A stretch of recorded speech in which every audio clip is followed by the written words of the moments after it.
Hello everyone, in this exercise we are going to cover the probability tree diagrams. We want to find the probability to work at home on Monday and at the office on Friday.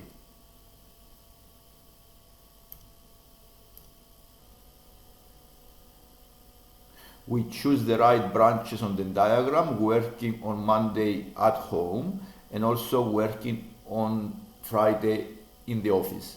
This is 0.2 for Monday and 0.3 for Friday.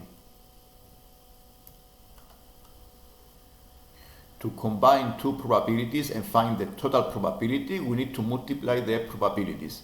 So the probability for home and office is the probability working from home on Monday times the probability working in the office on Friday.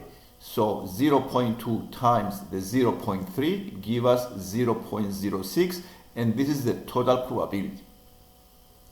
This is the lesson. If you like the lesson, don't forget to subscribe to see more lessons like this one.